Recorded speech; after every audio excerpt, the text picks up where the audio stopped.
Well, John Hocevar is the Oceans Campaign Director at Greenpeace. He joins us now live from New York for more on this. John, really appreciate you being with us and amazing the work that you guys do. Can you kind of start by illustrating a little bit about what the major issues are and what Greenpeace has been doing to tackle this issue? Sure. So unfortunately, industrial fishing has removed about 90% of the large fish from the world's oceans. So that's one of the biggest challenges that we're facing, is just getting somewhat unregulated fishing in check. We also, at the same time, are dealing with climate change, which is having huge impacts on the ocean, and ocean acidification. So as we use coal and gas, it makes the ocean more acidic. And that's very difficult for anything that forms a skeleton, like coral reefs or even clams. And then the final big threat, which is also having a huge impact right now, is plastic pollution. We have put so much plastic into the ocean that at this point we find it everywhere we look, in the Arctic, the Antarctic, even in the deepest trenches of the Pacific Ocean.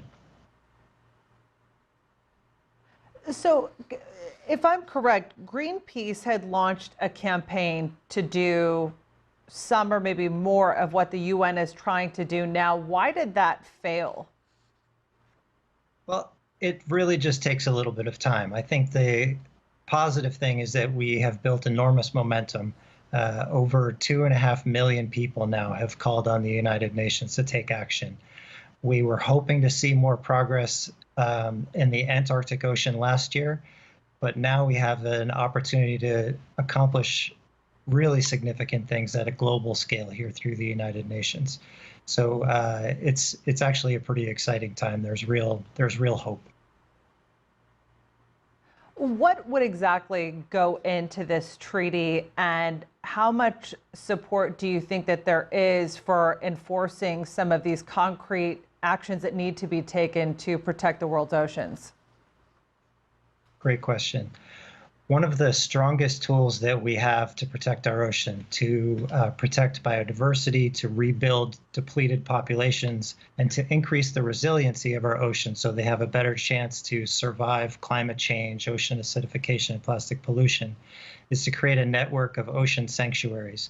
Unfortunately, on the high seas, most of the oceans on our planet, there is currently no way to actually create a new sanctuary. So this treaty, if we're successful, will enable us to create a whole network of sanctuaries on the high seas. All right, John Hocevar with the Oceans Campaign Director at Greenpeace here in the United States. We appreciate you being with us. Thanks for that. Well, Iran has warned